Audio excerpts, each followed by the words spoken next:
Problem solving on probability और weight of an outcome. Outcomes की probability या wait से मुतल्लिक आज हम कुछ प्रॉब्लम्स को सॉल्व करेंगे। पहला प्रॉब्लम है, suppose an experiment has 3 possible outcomes O1, O2 and O3। एक एक्सपेरिमेंट है जिसकी 3 पॉसिबल आउटकम्स हैं O1, O2 और O3, उनको हमने नाम दिया है। Also suppose that O1 occurs with frequency 1/a। जो O1 है उसके अकर होने की फ्रीक्वेंसी है 1/a। आउटकम O2 की फ्रीक्वेंसी है 2/a and O3 with frequency 3/a।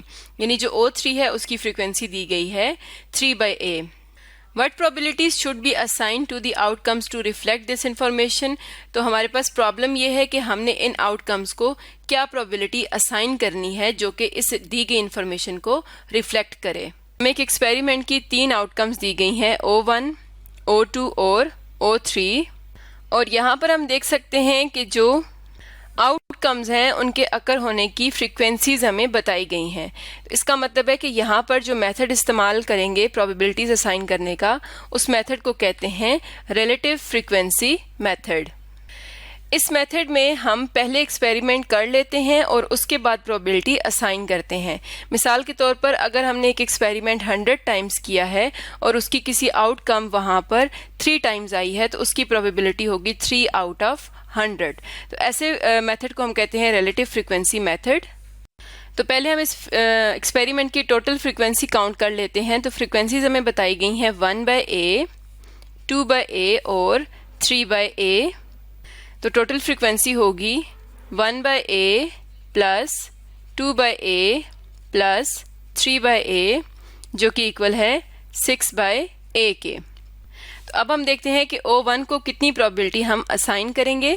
तो यहाँ पर हमें बताया गया है कि O1 की जो फ्रीक्वेंसी है वो 1/a है।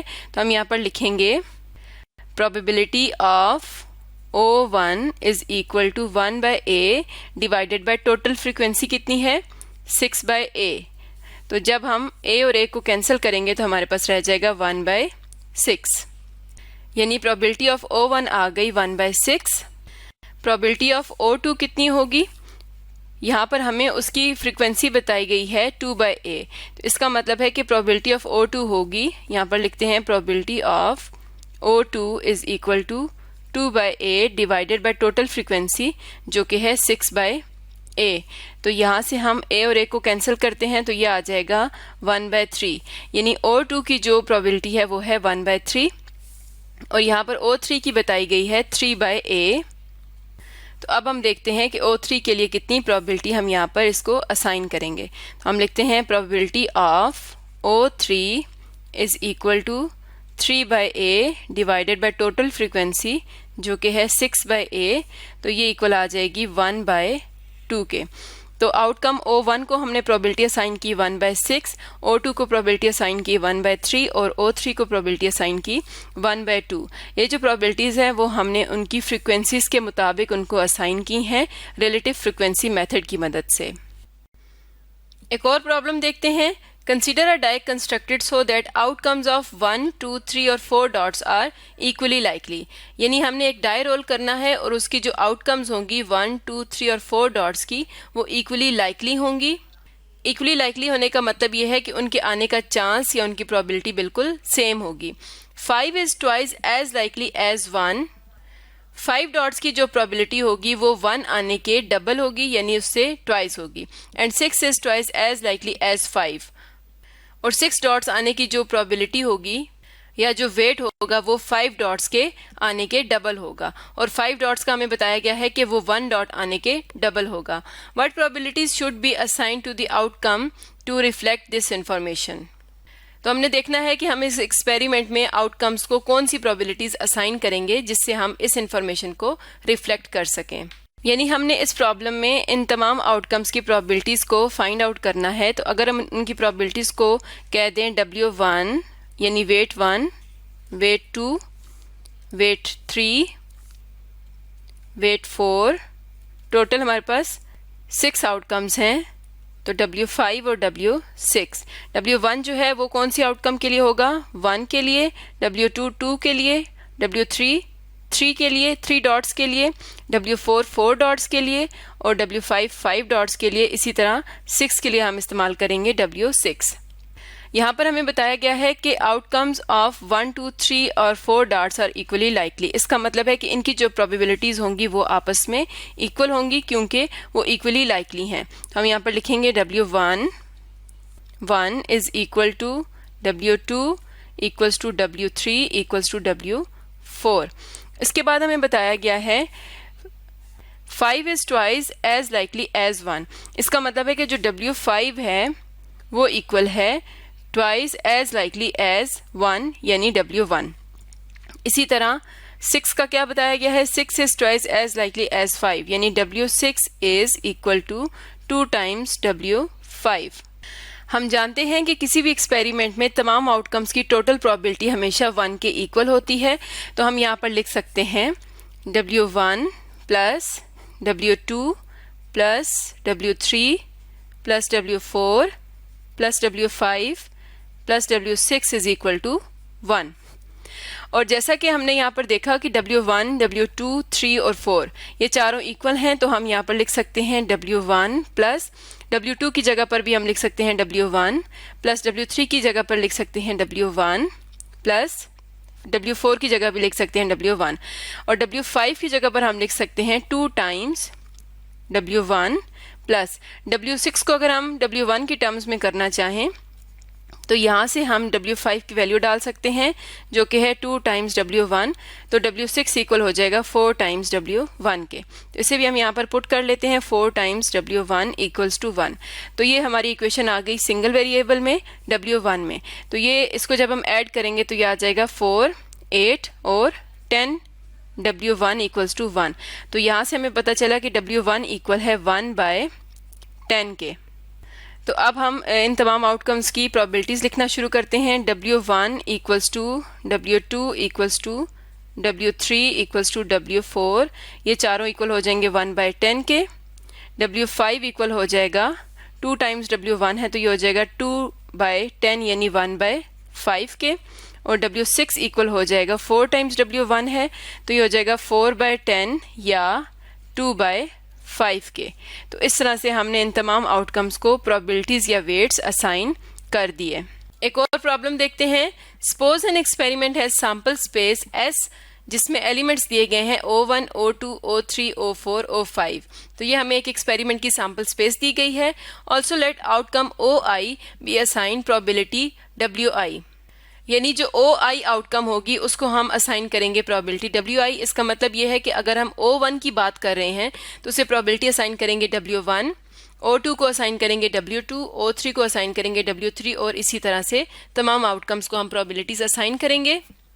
Where W1 equals to W2 equals to 1/5। W1 और W2 की हमें वैल्यू दी गई है 1/5, W3 बताया गया है 2/5 की इक्वल, W4 और W5 आपस में इक्वल हैं और इनकी वैल्यू है 1/10। Find probability of E and probability of F prime where E is O2, O4 and F is O1, O4।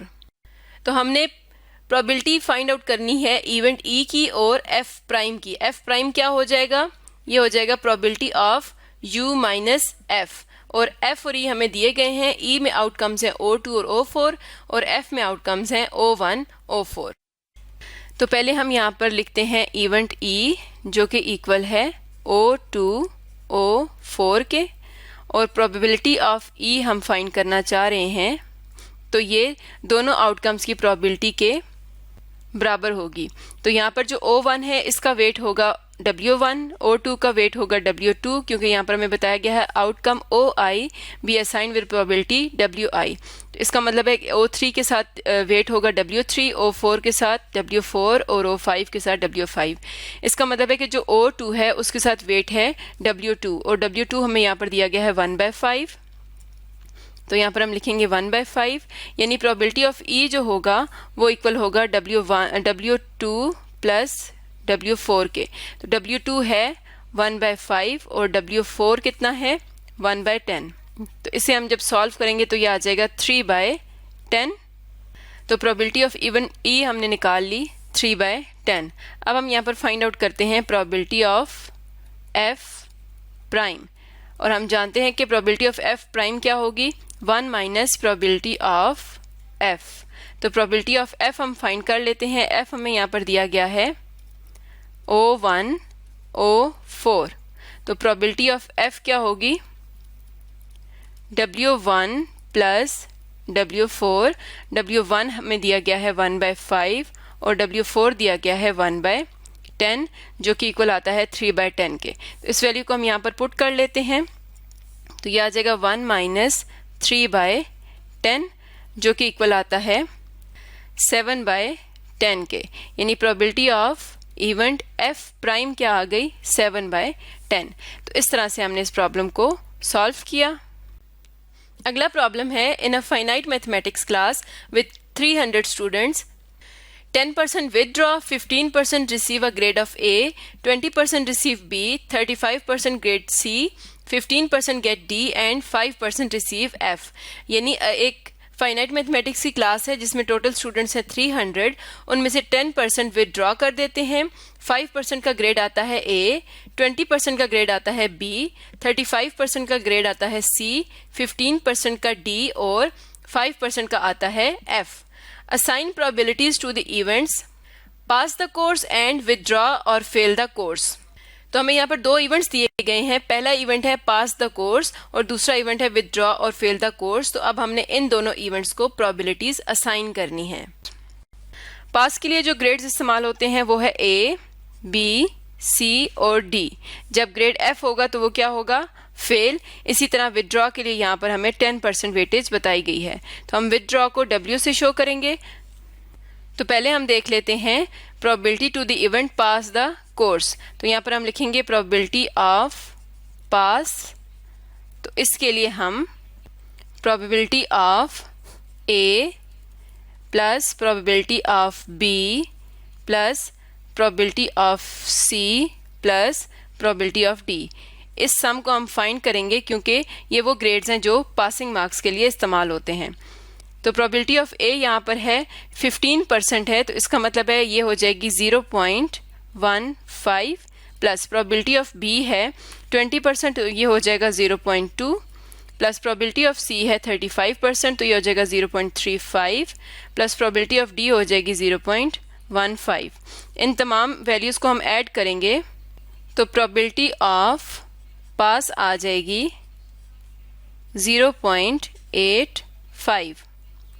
Next है प्रोबेबिलिटी ऑफ विदड्रॉ और फेल द कोर्स, यानी हमने फाइंड आउट करनी है प्रोबेबिलिटी ऑफ विदड्रॉ और यानी union fail the course, और इसे हम इस तरह से भी लिख सकते हैं probability of withdraw plus probability of fail.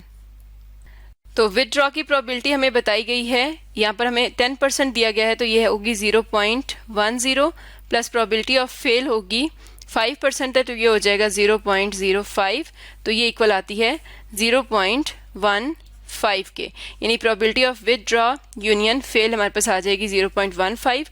और अगर हम इसको इस तरह से फाइंड आउट करना चाहें, probability of withdraw union fail is equal to 1 minus probability of pass, तो इस तरह से भी हम इसे फाइंड कर सकते हैं। क्योंकि 0.85 प्रोबेबिलिटी पास होने वालों की है, तो पीछे जो रह गए विदड्रॉ और फेल ही हैं, तो इसका मतलब है कि जब इसे हम 1 में से माइनस करेंगे तो हमारे पास बाकी जो इवेंट रह गया है उसकी प्रोबेबिलिटी आ जाएगी। तो ये इक्वल आता है 0.15 के। तो इस तरह से हम प्रोबेबिलिटीज़ या वेट्स असाइन करते हैं और इनसे रिलेटेड प्रॉब्लम्स को सॉल्व करते हैं।